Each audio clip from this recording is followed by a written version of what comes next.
บทบาทที่แสดงออกถึงความหลากหลายทางเพศเนี่ยในหนังในละครคืออะไรกีการ์ดตลกว้าย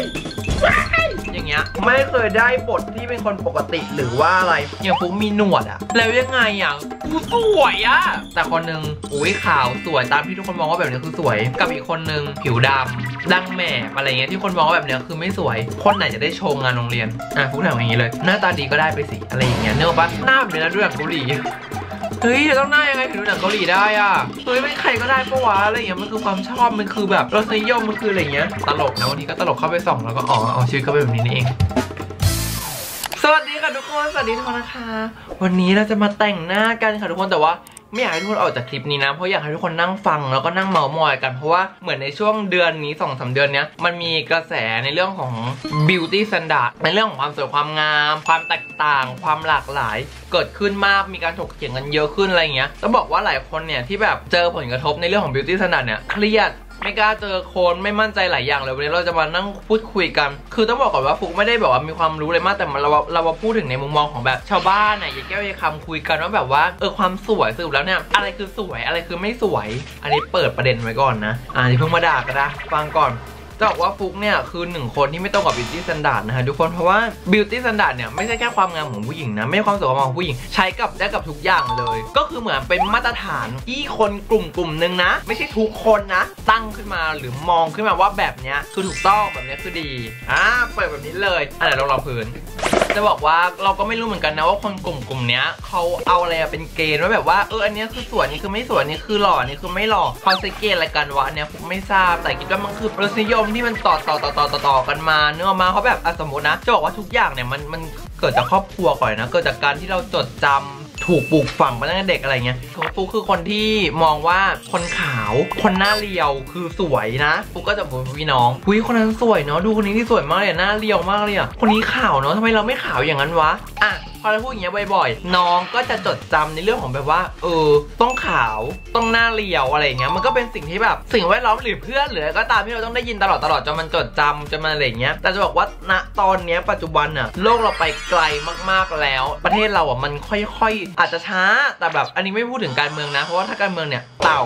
ถอยหลังแต่อันนี้พูดถึงแบบว่าการเปลี่ยนแปลงในเรื่องของการยอมรับหรือแบบว่าความหลากหลายเงี้ยในไทยรู้สึกว่ามันค่อนข้างจะกว้างขึ้น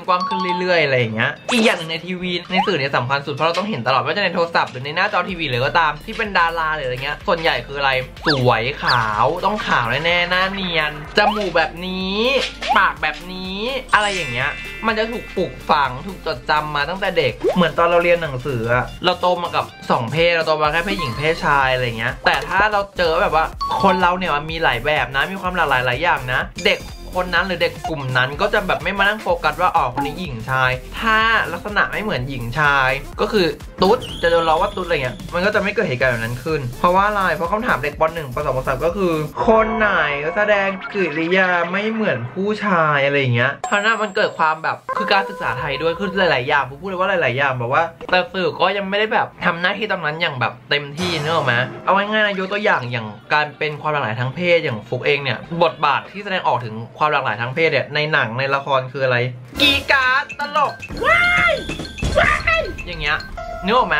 ไม่เคยได้บทที่เป็นคนปกติหรือว่าอะไรก็จะทำให้ทุกคนคิดว่ากระเทยหรือว่าคนที่มีความหลากหลายทางเพศเก้งกระเทยตุ๊ดอะไรเงี้ยจะต้องกีการ์ดจะต้องแหกปากจะต้องตลกจะต้องขำจะต้องแบบว้ายตายแล้วอะไรอย่างเงี้ยนึกออกปะคือจริงๆแล้วว่าเราคือคนปกติเหมือนกันเลยมาเรากลับมา beauty standard ต่ออย่างที่บอกค่ะทุกคนว่าทุกคนมีความสวยที่แตกต่างกันตั้งแต่แรกคือมันไม่มีใครเหมือนกันขนาดฝาแฝดมันก็มีจุดที่ไม่เหมือนกันนะเพราะฉะนั้นสิ่งที่เราควรจะทำเลยอันดับแรกคือเราต้องเคารพหน้าตาเคารพร่างกายเคารพสิทธิของทุกคนนะคะแล้วก็อยากให้เด็กคนที่ดูคลิปนี้หรือก็ตามให้จำไว้เลยว่าไม่มีแบบไหนสวยกว่าแบบไหนไม่มีแบบไหนขี้เหร่กว่าแบบไหนทุกคนมีความสวยที่แตกต่างกันคำพูดคำนี้หลายคนคิดว่าเป็นคำให้กำลังใจเป็นคำที่พูดไปเถอะแบบก็เขาไม่ได้สวยก็พูดไปเถอะให้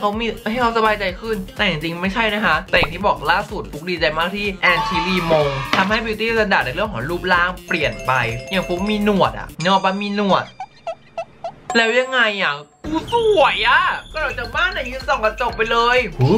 สวยจังอะไรอย่างเงี้ยเนอะป้าคือเราชมตัวเองเราแบบบอกตัวเองตลอดว่าเราสวยก็คือเราสวยแต่ไม่สามารถเอาความชอบตัวเองหรือความคิดตัวเองว่าแบบนี้สวยไปพูดกับคนอื่นหรือไปเปรียบเทียบคนอื่นเช่นพี่ต้าไม่ฉีดปากให้ใหญ่เหมือนหนูว่าสวยเลยการคิ้วให้เล็กมันหนูสิสวยแน่ๆอะไรอย่างเงี้ยเราอย่าเอาความชอบของเราหรืออย่างเงี้ยไปตัดสินคนอื่นหรือไปบอกคนอื่นว่าแบบนี้คือสวยทุกคนมีความคิดทุกคน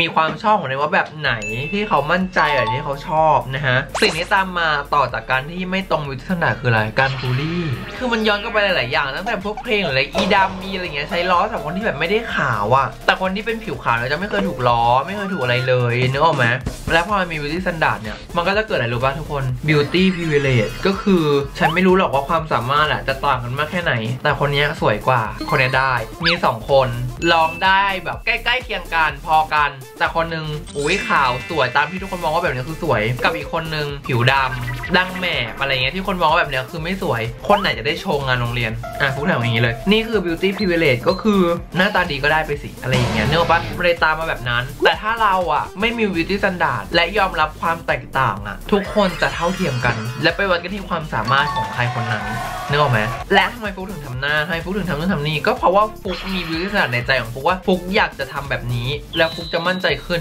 ฟุกจะสวยขึ้นไม่ใช่ว่าก่อนทำไม่สวยก่อนทำก็สวยแต่อยากสวยขึ้นไปอีกแค่นั้นเองไม่ได้มีอะไรทำแล้วรู้สึกมั่นใจขึ้นคือเอางี้ละกันฟุกอยากให้ทุกคนไปดูคลิปหนึ่งละกันเพราะว่าฟุกเห็นคลิปหนึ่งเมื่อวา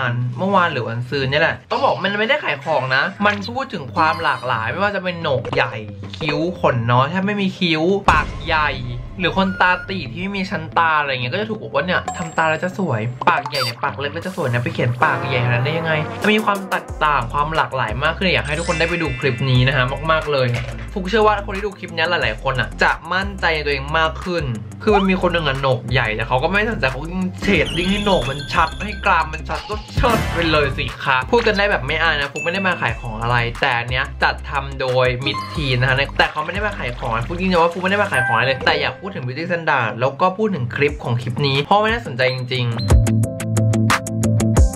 เราไม่รู้หรอว่าคนสวยอ่ะก็เหนื่อยเหมือนกันก็ต้องพยายามเหมือนกันใช่ครับทุกคนต้องพยายามแล้วคุณเคยเสียโอกาสเพราะความไม่สวยไหมใช่ครับคนสวยก็ต้องพยายามแต่ความเป็นจริงแล้วอ่ะคนไม่สวยอ่ะก็พูดได้ว่าด้วยเต็มปากว่าก็เหนื่อยกว่าเนื้อปะเพราะว่า beauty standard มันค้ำคอค้ำทุกอย่างอยู่อะไรเงี้ยพูดถึงบอกว่าทุกคนมีความสวยทุกคนมีความแตกต่างอะไรเงี้ยไม่ได้ว่าคนที่แบบตรงกับ beauty standard นั่นนี่นู่นนะใครบอกว่าฟุกเห็นคิ้วด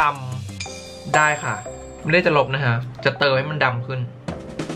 ก็มันอยู่บนคิ้วฉันนะจะเสือกอะไรก็เสือกอะไรอ่ะง่ายๆอ่ะเฮ้ยดูหนังเกาหลีหรอหน้าแบบนี้นะดูหนังเกาหลีเฮ้ยจะต้องหน้ายังไงถึงดูหนังเกาหลีได้อ่ะเฮ้ยไม่ใครก็ได้ปะวะอะไรอย่างเงี้ยมันคือความชอบมันคือแบบรสนิยมมันคืออะไรเงี้ยตลกปะตลกมากบอกตรงเลยไม่ใช่ว่าการที่เรามาพูดอะไรเงี้ยมันไม่มีคนแบบนั้นแล้วนะคนแบบนั้นยังมีอยู่เยอะมากๆนะคะฟุกลงคลิปไปอะไรเงี้ยใน Facebook อะไรก็ยังมีคนมาคอมเมนต์แบบประมาณนี้อยู่เนี่ยฟุกก็แบบตลกนะบางทีก็ตลกเข้าไปส่องแล้วก็เอาชีวิตก็เป็นแบบนี้นี่เองตรงนี้เชดดิ้งเลยนะคะใครจะมองว่าเหมือนไม้ฟาดข้างหน้ามาก็ไม่สนใจครับก็จะเชดดิ้งไปเลยสิคะ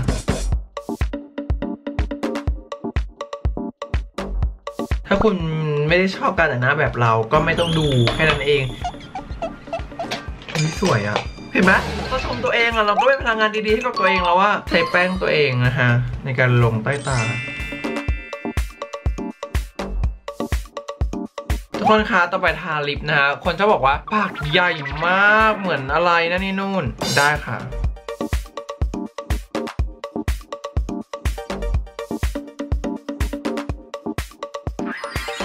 ไม่เอาอะไรขึ้นมาหาเราให้ดูก่อนให้เปรียบเทียบก่อนไงไปเลยไม่ให้เปรียบเทียบก่อนเผื่อเธออาจจะชอบอีกอันหนึ่งมันเนี่ยดึงเราจะเอาคืนเดี๋ยวจะให้ดู2อันไงทุกคนคะก่อนจะไปฟินิชลุคกันนะคะว่าลุคนี้จะแต่งตัวแต่งหน้าทำผมออกมาเป็นยังไงฮะสิ่งที่ฟุกอยากฝากไว้กับทุกคนเลยก็คือว่าอยากให้ทุกคนมั่นใจว่าแบบฉันสวยบอกตัวเองทุกวันว่าฉันสวย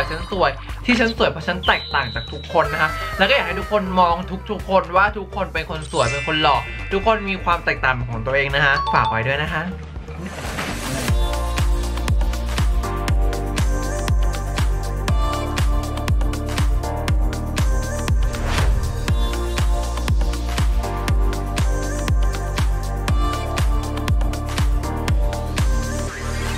เรียบร้อยค่ะทุกคนลุคนี้